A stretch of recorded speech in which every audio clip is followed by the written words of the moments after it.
Ah, king king ক্রিকেটের শাকিব খান। হ্যাঁ, আমাদের চলচ্চিত্রে কিং তো বর্তমান সময়ে শাকিব খানই। কিং তো একটা রাজ্যে কিংবা দেশে একজনই হয়।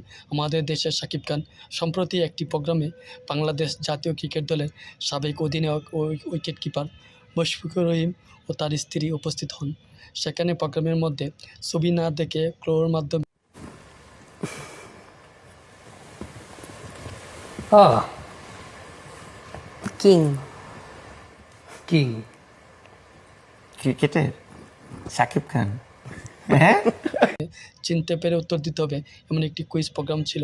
মুশফিকুর রহিম একটি ছবি না দেখে তোলেন, সেটা দেখে তার স্ত্রী ক্লোর দেন তিনি আমাদের দেশের কিং।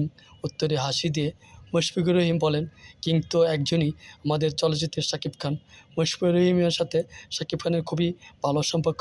শাকিব খান যখন বিপিএলে ঢাকা ক্যাপিটালসের দল কিনে তারপরে খেলোয়াড় নিলাম কেনার প্রোগ্রামে মুশফিকুর রহিমের সাথে শাকিব খানের অনেকক্ষণ কথা বলতে দেখা যায়। শাকিব খানের জনপ্রিয়তা নিচু উঁচু সুশীল সমাজ সব শ্রেণীর নিকট গ্রহণযোগ্যতা বেরিয়ে চলেছে। তার একটাই কারণ, শাকিব খান নিজেকে ব্যঙ্গে নিজেকে নতুন শাকিব খান তৈরি করেন। দর্শকদের রুচি পালস বুঝে নতুন নতুন সিনেমা তিনি উপহার দিচ্ছেন। তিনি তার স্টারডম ধরে রেখে এগিয়ে যাচ্ছেন সামনের দিকে। প্রিয় ভিউয়ার্স, ভিডিওটি আপনাদের কাছে কেমন লেগেছে প্লিজ কমেন্টস করে জানাবেন।